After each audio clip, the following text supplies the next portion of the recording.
And there it is, your 2XX FM track of the week, You and Other Drugs. And I have the artist behind the track of the week on the phone now, Hope Wilkins. Hope, thanks so much for joining me. Hey, thanks for having me, Ryan. How you going? I'm very good. How are you doing? Yeah, good, thanks. Congratulations. First of all, I know it's a huge accolade that you can hold very dear and have a lot of pride about, the 2XX FM track of the week. Can you tell me a bit about You and Other Drugs? What's the song about? It's about a bunch of stuff, really. Like, it was written at a time where I was going through kind of just a weird, phase in my life where I was, just kind of going through a breakup and going through that weird phase where you're kind of not sure who you want to be or who you are, and that phase everyone kind of goes through. In your mid-20s or whatever you do. And that's just my entire sort of mid-20s, late teens as well. Teenage heartbreak, that was the worst, but that's it. Hey, I think it's people go through it at different stages in their lives.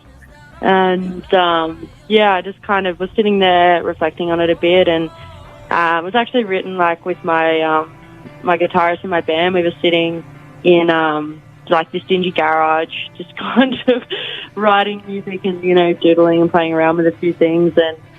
And we just kind of came up with the chorus line, the If You Come Back Now part. And then that really stuck, and the vibe and the mood to the song. And then the next day I kind of wrote the entire thing. It was just the chorus that we really had. So, yeah, I don't know. It was just one of those songs that flowed together really easily.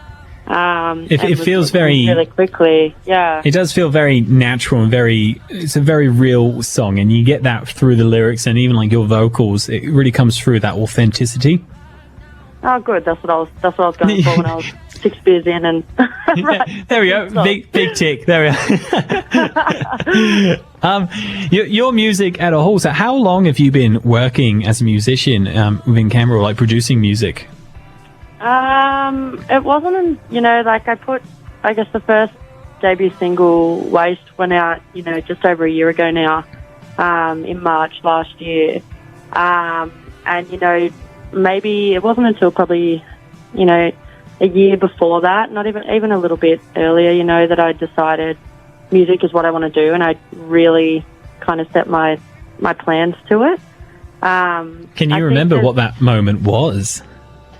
I don't know. I think it's just that realization, you're sitting there going, what is it that I want to do with my life? And I always ended up kind of floating back to music, regardless of what was going on in my life. That was the one thing that I could always kind of count on.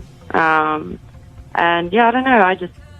Something about it, you've always got that dream as a child that, whatever you want to do with your life. And, mine growing up was actually soccer. And, I loved music on the side, and it kind of did a bit of a flip when I hit, teenage kind of years.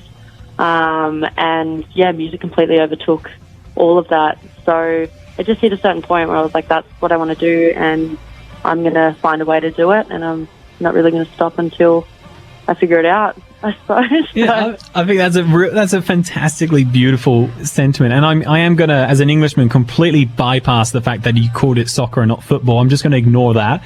Oh, that's fine. Yeah. We can get through this. This is Australia now. So. Yeah. Oh, look, I've got to integrate eventually, haven't I? I'll let it go. It eats me up a little bit, but it's fine. So, debut single, as you said, it was released about a year ago, I think March 2019. Over the past year, what's been, say, the maddest moment for you as someone who's realizing sort of a career in music? At what point really sticks with you as a wow moment? There's been a few. There's always those real weird little kind of moments that just pop up randomly that are unexpected within any form of career, that kind of take you away for a moment and you go, whoa, I didn't expect that, or that's crazy. Other than COVID this year, I think we can all agree. There was a moment, I guess, at the single launch I did for Unstable, in the end of 2019, October and November last year, and that was kind of the last big, show that I'd performed before all of this stuff really, really struck. And yeah, so playing that, and just it was one of those weird moments when the crowd actually, you notice that people actually know what you're singing. That people start singing your lyrics back, and that's such a feeling that you can't describe. I think it's, yeah, someone singing your lyrics back to you in a crowd of people is just something, yeah, that you can't even put words in it. You know, it's just, yeah. That sounds amazing. pretty special. Yeah, it was different, and it was unexpected in a sense. I mean, like, it's something you always dream about, but then when it happens, you don't really know what to do. I'm like, am I going to forget my own words, or like, yeah. And even like with the live performance, as you speak, looking at the music video for this new song, it really feels quite special, because it was recorded. Well, you can tell me a bit about the music video, but it mixes a bit of old footage with a live performance, and there's just something about the vocals, the lyrics, and the imagery just seems so special. Can you tell us a bit about how that music video was made? It was a bit of a mixture of everything, really. Like you said, you know, there's so many different shots in there. So we had, you know, a local photographer, Claire Warren, who does a bit of video stuff with me all the time, there with me on the night at the launch. Most of that live footage was taken at the launch last year as well.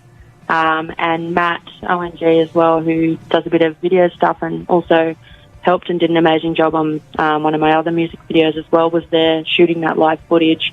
And between the two, you know, the dad cam footage we had and the live footage that we just had randomly shot throughout that night, we just had all this footage. And we're like, what are we going to do with this? You know, had some ideas of creating it into something at some point. But I just wasn't really sure where it was going to fit or what we, you know, intended to do with it. But yeah, I guess all this stuff happened, and, you know, with COVID going out, it just seemed like one of those, like, really, I don't know, a perfect time to kind of create something like that, you know, you're missing so much. Like, I miss playing shows so much, and putting, you know, that together and having friends, you know, my friend edit that and put that together was just phenomenal, just watching back on it and just missing it. It's real special. It's kind of goosebump-esque kind of footage to go with the music. Was that the chip up my nose that did that, or? I'm glad you mentioned it. Yeah, that's primarily that. Everything I'm talking about is that one shot. So yeah, cool. I thought so. I thought that was the case. Yeah. So you've been doing music now for a couple of years, as I said. Like, released your debut single about a year ago, and you're hitting it full steam ahead. You realize this is what you want to do, and then COVID hits, and you're not doing those live gigs. What have you been doing with your time in the last 2 months? Yeah, it's been, everyone's in the same boat, you know, in any form of creative or artistic form. It's put a massive halt on things. It's made people think outside the box and, you know, reach other mediums and do things that you wouldn't usually do. You know, like, social media has become, like, the biggest platform for that at the moment, and all these live stream gigs that you see, and there's just so much going on. And I guess I've kind of taken this time to sit back and use it to try and put that towards writing some new stuff and working with the band and recording some new stuff and focusing on that. And yeah, just, you know, it's only been like a week or something since we're able to actually start rehearsing again. So, you know, there's that to look forward to, which is amazing. It's not the same via Zoom and stuff, is it? No, I imagine not. You did do a live in your lounge. Was it last week or the week before? And I think you were telling me before we went live that your tech before it was the only rehearsal you had with the band in like 2 months. Yeah, well, since COVID hit, it hit so unexpectedly, and it was like we went from rehearsing and doing all these shows to just like, you know, just as everyone did. And it just makes such a big impact, you know, practicing and rehearsing together and just getting back into the groove of things and not feeling, you know, like a bit sloppy or, you know, like things aren't 100% there.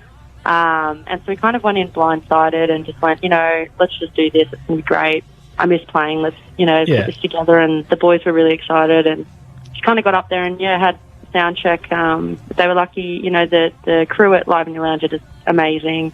What they do with the place and the way that's all set up and, you know, the sound engineering and everything, the production that goes into that is just insane. Yeah. And we were lucky enough for them to, you know, chuck us on and give us an hour kind of rehearsal slash, sound check kind of space to kind of sort out. Having watched it, you wouldn't know that you hadn't rehearsed in 2 months. You guys absolutely killed it. We do have to wrap this up, but tell me, Hope, how can everyone listening at home, how can we stay up to date with everything you're doing and like music and events and that? Are you on the socials, on the internet in general? Definitely. So best form is probably Instagram. If you follow me, I think my handle is That's Hopeless Mate. I'm sure you'll find me. There's not many out there. And Spotify is the best one to keep up to date with things as well. We're on Facebook and that as well. But whatever your preference is. Just for the record, I think there are a few hopeless mates out there, but nonetheless, it's fantastic catching up with you, Hope. Thank you so much for calling in, and best of luck with everything moving forward. No worries. Thanks for having me. And there she was, the artist behind our track of the week, You and Other Drugs.